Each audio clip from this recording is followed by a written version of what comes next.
આજની ધર્મકથા. પ્રણામ. મહાન વ્યક્તિઓ એમના ગુણોથી જ મહેકતા હોય છે અને એમના એ ગુણોમાં અજબ પ્રકારની આકર્ષક શક્તિ હોય છે, એક પ્રકારનો મેગ્નેટિક પાવર. અને એ ગુણોની છબી જે છે એ એમને પ્રતિભામાં એટલી સરસ રીતે રિફ્લેક્ટ થાય કે એના કારણે એમનો માર્ગ આપોઆપ સાફ થઈ જાય. તીર્થંકર પરમાત્માઓ જ્યારે વિહાર કરે ત્યારે કાંટા પણ પોતાના મુખને શરમથી નીચે ઢાળી દેતા હતા. આવી કલ્પના અને આવી હકીકત એ પરમાત્માની હાજરીમાં લોકોએ સાક્ષી ભાવે જોઈ છે. એટલે એવું કહી શકાય કે મહાન પુરુષોના ગુણો જે છે ને એ જ પોતાની મેળે એ વ્યક્તિના એ મહાન આત્માના દૂતનું, એજન્ટનું કાર્ય કરે. અને જેમ કોઈ દૂત છે એ એના માલિકનો આગમનનો સંદેશો જગતમાં પહોંચાડી દે, એ રીતે મહાપુરુષોના ગુણો એ આ જગતની અંદર એ મહાપુરુષને બહુ ઊંચા પદે સ્થાપિત કરે. એક સરસ મજાની સુભાષિત છે, ગુણઃ કુર્વન્તિ દૂતત્વમ દૂરેપી વસતામ સતામ કેતકી ગંધમાઘ્રાતુમ સ્વયમાયાંતિ ષટપદાહ. કેતકીમાં કુદરતી રીતે જ મીઠી સુગંધ હોય છે. એ સુગંધનો પ્રચાર કરવા કેતકી ક્યાંય ટ્રાવેલ કરીને જતી નથી. એની સુગંધથી આકર્ષાઈ અને ભમરાઓ જાતે પોતે લાંબેથી કેતકી તરફ આવી જાય. બસ એ જ રીતે મહાન પુરુષો ક્યાંય પોતાની આત્મપ્રશંસા કરતા નથી. એમના ગુણો જ એ એમનું કામ કરી લે છે. આજે આપણે આવા જ એક મહાપુરુષની વાતનો, એમના ચરિત્રનો, એમના જીવનના અનેકવિધ આયામોનો સ્વાધ્યાય શરૂ કરવો છે. મહરમ નિવણમ થોવમ કજ્જાવડિયમ અગવ્યમ તુચ્છમ પુવ્વિમ મયી સંકલિયમ ભણંતી જમ ધમ્મ સંજુત્તમ. આ શ્લોક જે છે એ આ મહાપુરુષની ગુણ સ્તુતિ માટે લખાયો છે. શું કીધું એમાં? મહાન વ્યક્તિઓ પોતાના વચન અતિઇવ મધુર રીતે તેની અર્થની સંકલના જાળવીને ખૂબ વિવેકપૂર્વક અને ખૂબ બુદ્ધિપૂર્વક બોલતા હોય છે અને તેમાં અભિમાનનો ઓછાયો પણ હોતો નથી. આવું જ એમનું જીવન હતું. આપણે એમની વાત શરૂ કરીએ છીએ. જેમણે પોતે પોતાના જીવનની અંદર અનેકવિધ પંચલાઈન જેને કહી શકાય ને એવી પંચલાઈનો આપી છે આ જગતને, જૈન સમાજને, બધાને. એમના એક બહુ મસ્ત પંચલાઈનવાળા 3 પાર્ટ કહું. તેઓ સ્પષ્ટપણે કહેતા કે મારા જીવનના 3 મુખ્ય આદર્શો છે. એમાં સૌથી પહેલું જે છે એ આત્મસન્યાસ, બીજું છે જ્ઞાન પ્રચાર અને ત્રીજું છે શ્રાવક અને શ્રાવિકાઓનો ઉત્કર્ષ. આ 3 આદર્શોને લઈ અને હું મારું જીવન જે છે એ આગળ ધપાવું છું. અને જ્યારે આપણે એમનું ચરિત્ર સાંભળશું ત્યારે આપણને એવું લાગશે કે સાહેબ જે બોલ્યા છે એ ખરેખર એમના જીવનમાં તાદ્રશ રીતે અનુભવાયું છે. હજી એમના કેટલાક સ્લોગન્સ. આ હું એટલા માટે આટલો સરસ પરિચયનો, પૂર્વ ભૂમિકાનો ભાવ ઊભો કરું છું કારણ કે આ મહાપુરુષ એકચ્યુઅલી આપણા સામાન્ય જીવનની અંદર ક્યાંય પ્રચલિત નથી, ક્યાંય નહીં. એમનું નામ ચોક્કસપણે આપણા સૌના જીવનમાં, મનમાં, શ્રવણમાં આવ્યું જ છે. પણ એમના નામ સાથે એક કે બે વિશેષણો જે બોલાયા, બસ એ વિશેષણો સિવાય આપણી પાસે એમના માટેની માહિતીના નામે બહુ મોટું મીંડું છે, એ નક્કી વાત. રેયર પર્સન્સ એવા હશે કે જે એમ કહી શકે કે હા, આ મહાપુરુષ વિશે મને ઘણું ધ્યાનમાં છે. રેયર. આ મહાપુરુષના હજી કેટલાક જીવનના આદર્શો અને એમના પ્રાઇમ સંદેશાઓ, એમના જીવનમાં એમને જે જીવન જે રીતે જીવ્યું એમાંથી મળેલા કેટલાક પ્રાઇમ સંદેશાઓ જે એમના પણ હાઇલાઇટેડ ફીચર્સ હતા જીવનના. એમાંનો એક એટલે એ બહુ પ્રચારમાં, પ્રવચન વગેરેમાં એક બહુ પ્રેરણા કરતા સાહેબ કે જીવનની અંદર એક વસ્તુ બહુ જ જરૂરી છે અત્યારે જૈન જગતની અંદર રહેલા લોકો માટે. શું? તો એમાંનો સૌથી પહેલો પોઈન્ટ, કામ, કામ અને કામ. તેઓ એવું કહેતા કે આપણા સમાજમાં છે ને અત્યારે કામ કરવાની એક બહુ મોટામાં મોટી આળસ આવી ગઈ છે. કામ બધાએ જ કરવાનું હોય છે અને તેમ છતાં બીજા કરે છે ને એમ વિચારી અને આપણે આળસુ બની જતા છીએ. એટલે હવે બધા જ કામ કરવા માટે કટિબદ્ધ બનો. નવરાશ તો મર્યા પહેલાં ક્યારેય આવવાની નથી. એટલે ફુરસદ નથી આવો શબ્દ પરમાત્માના શાસન માટે તમારે જીવનમાં ક્યારેય વાપરવો ન જોઈએ. આવું એ પ્રવચનમાં શ્રાવકોને ઉદ્દેશીને બહુ જ શૌર્યપૂર્વક અને બહુ જ લાક્ષણિકતા સાથે સંબોધતા. જૈન સમાજના હે આબાલ વૃદ્ધો, કાર્ય અપનાવવાનો સમય આવી ગયો છે. ઉઠો, જાગો અને કાર્ય કરો. આ એમની આહલેખ એમના પ્રવચનોમાં રિફ્લેક્ટ થતી. બીજો એક એમનો સંદેશ કે જે માર્વલસ અને ધ મોસ્ટ એપ્લિકેબલ આજના સમય માટે, એ હતો એમનું પંચલાઈન, પ્રભુ મહાવીરના ઝંડા નીચે એકત્ર થતા શીખો. આ એમની ટેગલાઈન રહેતી. ભલે તમારી ક્રિયાઓ જુદી જુદી હોય, ભલે તમે જુદા જુદા ગામના હો, ભલે તમારા ગુરુ આચાર્ય ભગવંતો જુદા જુદા હોય, પણ તમારા દરેકમાં એક વસ્તુનું સામ્ય છે, કોમન છે, અને એ છે કે તમે બધા જ પ્રભુ મહાવીરને તમારા ભગવાન માનો છો.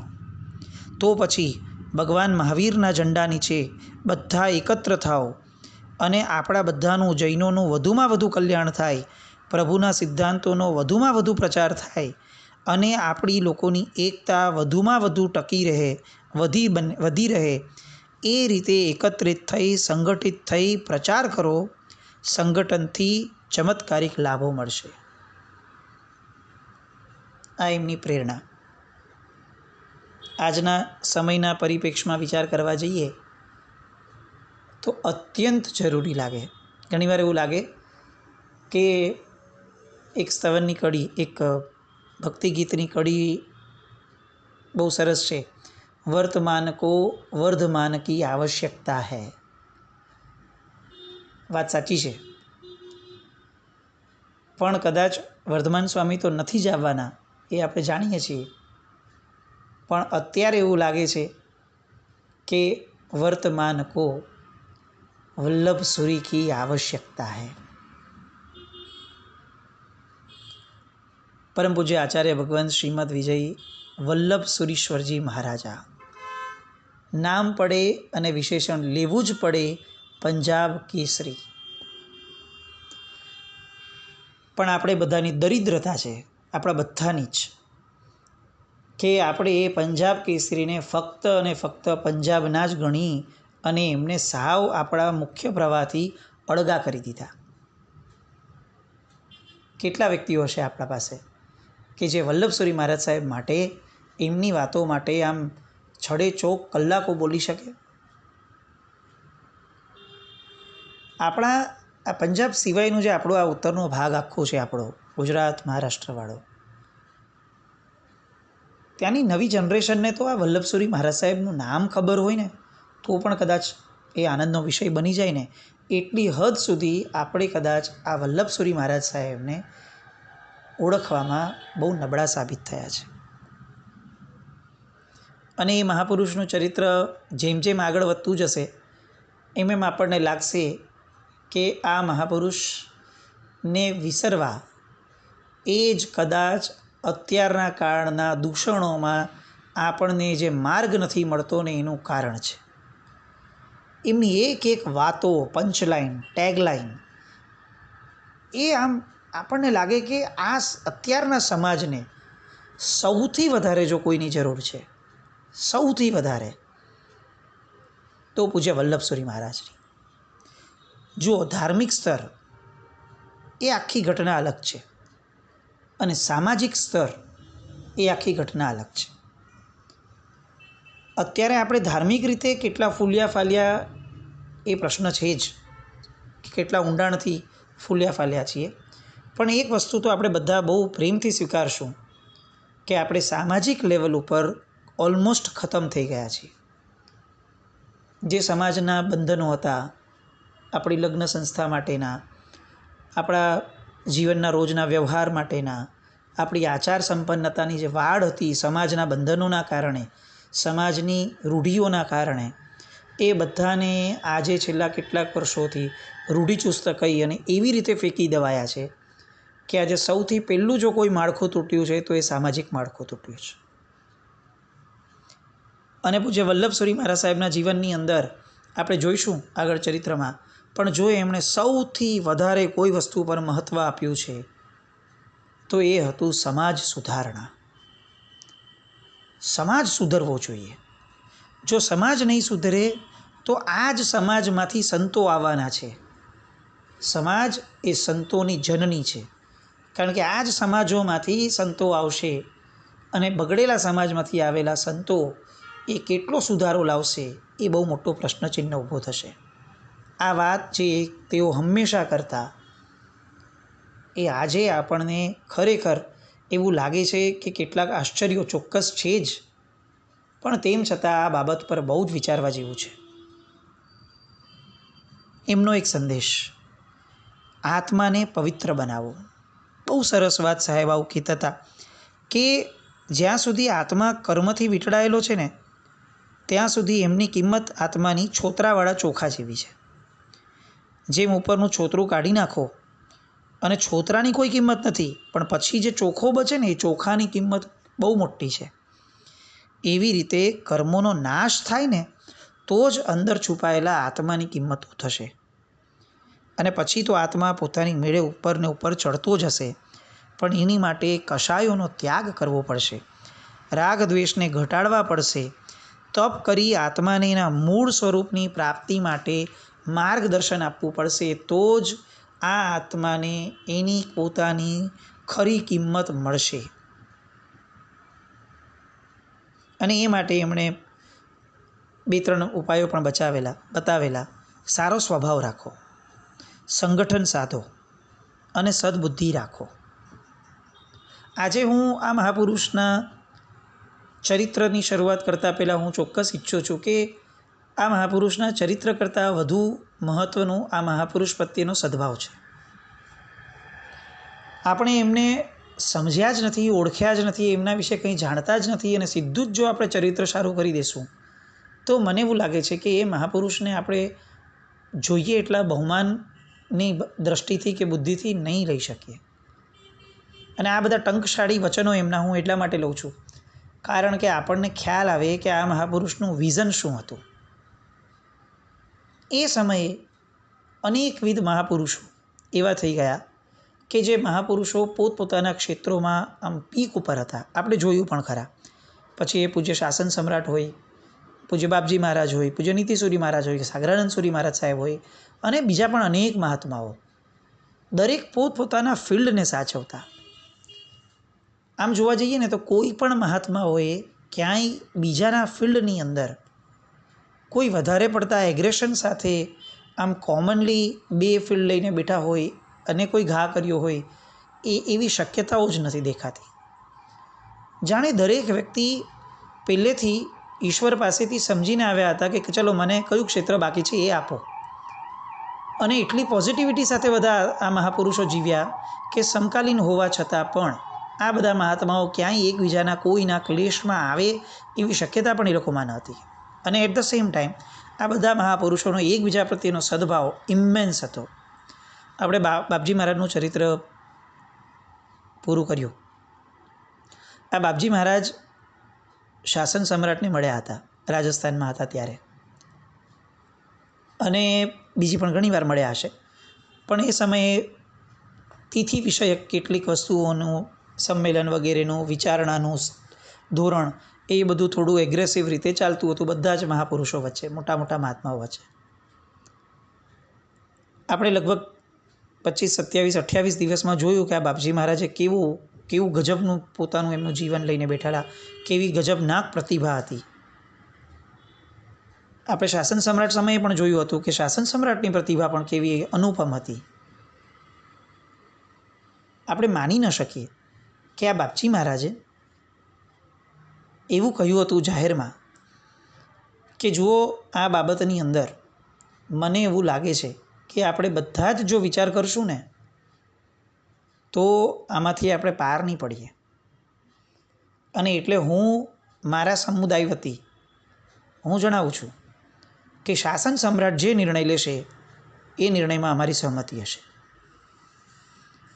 હજી તો શાસન સમ્રાટ સાથે કોઈ ચર્ચા વિચારણા થઈ નથી એવી. અને તેમ છતાં, અને આ વ્યૂ પોઈન્ટ ફક્ત બાપજી મહારાજનો તો એવું નહીં, નીતિસુરી મહારાજ સાહેબે પણ આ લખીને આપી દીધેલું હતું, સાઇન કરીને, કે શાસન સમ્રાટ જે નિર્ણય લે એ અમને માન્ય હશે. સાગરાનંદ સુરી મહારાજ સાહેબને તો આપણે શાસન સમ્રાટના ચરિત્રમાં પણ જોયું હતું કે એ લોકો તો બંને જાણે સિક્કાની બાજુઓ હતા. અને અહીંયા આ વલ્લભસુરી મહારાજ સાહેબના ચરિત્રમાં પણ આ વાત આવે છે કે વલ્લભસુરી મહારાજ સાહેબે પણ આ પ્રશ્ન માટે એવું કહી દીધું હતું કે શાસન સમ્રાટ જે નિર્ણય લે એ મને માન્ય હશે.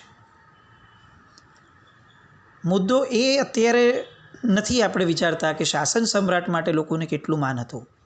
અત્યારે આપણે એ મુદ્દો વિચારીએ છીએ કે એ સમયના મહાપુરુષોમાં એકબીજા માટેનો સદભાવ અને શાસન વ્યવસ્થા અને એકતા એની કિંમત કેટલી મોટી હતી. પોતાના તમામ મત વિશેની પોતાની માન્યતાના, પોતાના વજૂદ અને અસ્તિત્વ કરતાં પણ વધારે એમની માટે મહત્ત્વની શાસનની એકતા હતી. અને આવા જ આ એક મહાપુરુષ વલ્લભ સુરીશ્વરજી મહારાજા, એમના ચરિત્રને આપણે શરૂ કરીએ. એમના જીવનમાં નાનકડી ઘટના બની હતી. જવાહરલાલ નહેરુના પિતાશ્રી મોતીલાલ નહેરુ.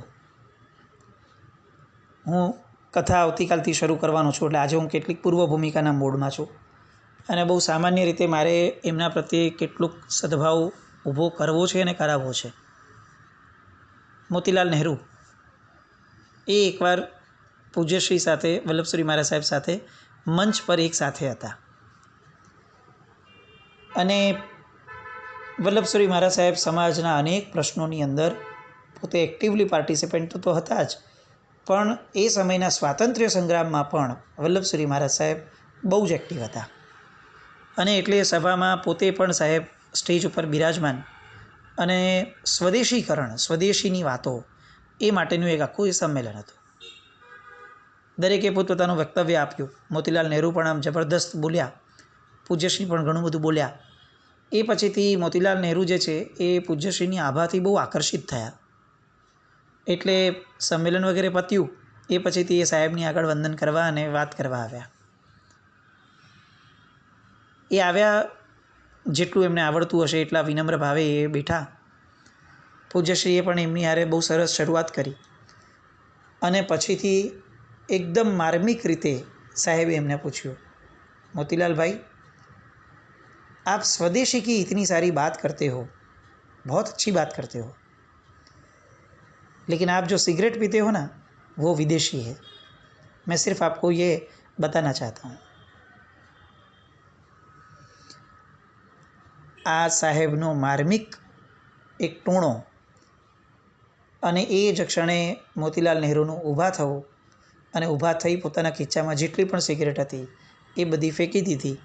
અને ઇતિહાસ એમ કહે છે કે એ દિવસ પછી મોતીલાલ નહેરુએ ક્યારે પણ દેશી કે વિદેશી કોઈ પણ સિગરેટ પીધી નથી. આવા વલ્લભ સુરીશ્વરજી મહારાજા, એમના ટંકશાળી વચનો. અને આ તો બહુ સામાન્ય ઘટના છે. આખું ચરિત્ર જ્યારે લેશું ને ત્યારે આપણને અહો અહો થશે કે આપણે કયા મહાપુરુષને ભૂલાવી દીધા છે અને એમને ફક્ત પંજાબના કરીને રાખી દીધા છે. અને જ્યારે હકીકત એવી છે કે પંજાબ પરનો ઉપકાર એ જેટલો આવશે ને એના કરતાં તો કંઈક ગણો ઉપકાર પૂજ્યશ્રીનો મુંબઈ પર અને ગુજરાત પર છે. આ બધી વાતોને પૂજ્ય વલ્લભ સુરીશ્વરજી મહારાજાના ચરિત્રથી આપણે શરૂઆત કરીએ. આપણે એમને વિનંતી કરીએ કે પૂજ્યશ્રી આપણા સૌના હૃદયમાં એમના પ્રત્યેનો એક અનંત સદભાવ જગાડે અને આપણે એમની આખી જે ગુણમય પ્રતિભા છે એને સરસ રીતે ન્યાય આપી શકીએ એવા આશીર્વાદ આપણને આપે. અને એમના જીવનમાં એમનું જે લક્ષ્ય હતું સમાજ સુધારણા મુખ્યતયા અને શ્રાવક શ્રાવિકાઓનો ઉત્કર્ષ, જે ઝુંબેશ તરીકે એમણે સ્વીકારેલી કે જેની આજે પણ સખત જરૂરિયાત છે, એ બધી ઘટનાઓ એમાં આજે આપણું જૈન જગત બહુ શુભ દિશામાં જાય એવા આશીર્વાદ એમની પાસે માંગીએ. શુભ મંગલ કામના રાખે. જીન આજ્ઞા વિરુદ્ધ કંઈ પણ બોલાયું હોય તો મિચ્છામિ દુક્કડમ. જૈનમ જયતિ શાસનમ.